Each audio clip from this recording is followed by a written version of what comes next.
That hunk of wood is not a deity. If you want that deity, you go into God. That is where the deity resides. The worshipper knows this. No, it is not idol worship. Idol is a material representation of a deity, which is used in worship. Taking that definition further in the biblical sense, it is the image and image of a deity other than God. So hold that thought for a second whilst we explore briefly IGBO spirituality, which is the understanding of the nature of existence, the nature of consciousness, the nature of the self and soul. Now, central to IGBO spirituality is the concept of God, Chukwu, the Great Spirit. Chukwu is the totality or the aggregation of all Chis. Chi, all elements, all objects, everything in creation has a Chi. I have a Chi. He has a Chi. Everyone in this audience has a Chi. It is part and parcel of God. The inanimate objects as well. The abstractions, this chair has a Chi. The floor has a Chi. The roof of this building has a Chi. Even abstract concepts have a Chi. Which means that nothing, absolutely nothing, can exist outside of God, Chukwu. Chukwu is the aggregation of all the Chis. And central to IGBO spirituality is that idea of a unity of creation. Let's now look at prayer, right? Someone is standing in front of a statue or carving in supplication to a deity or an energy or what have you. We need to understand what the prayer is all about.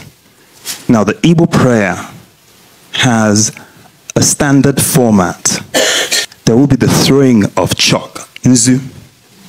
There will be the breaking of a kola nut. There will be the offering, whether it be food item or a sacrifice. And finally, there's a libation being poured. Now, if you go into the prayer itself, he will invoke God first. Chukwu abịama tụọ. He's inviting God, the supreme being, to partake of the throwing of chalk. Now, the symbolism of that throwing of chalk is peace, is purity, is spirit. I come to the spirit in peace and purity and love. Throw the nzu with me, which means meet me in that space of worship with your best and highest qualities. Now he starts from Chukwu and talks about and then invites the abstractions like Anyanwu Bosi, the daylight and the day, and starts listing the various energies. The Holy Spirit, which is Nawu, Idemili, God's daughter, and continues, goes through the entire list of energies, inanimate objects that he can remember. And at the end, he would say,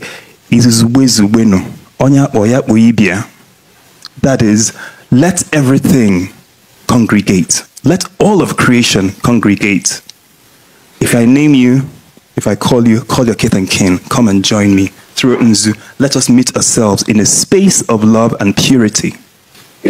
Once that happens, he then breaks the kola nut. What he's doing in essence, he's communing with all of creation. Now I ask you, what is all of creation? That is God, Chukwu. He is not praying to an idol. He's communing with the totality of creation. Yes, he may want to work with a certain aspect of God, a certain energy of God. Maybe he wants to address his Ikenga, which is the divine archetypal masculine force. But that prayer to Ikenga, or that request to Ikenga, would start with a supplication to God and all of creation.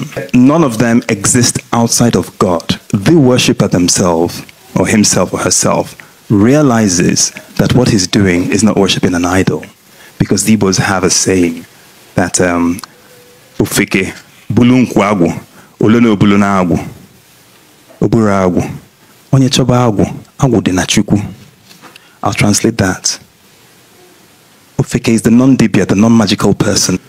So the point is, A non-magical person or the unenlightened one picks up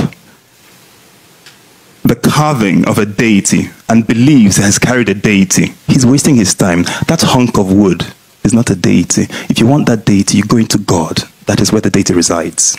The worshipper knows this, that they're not worshipping idols. They know that they're not worshipping an idol.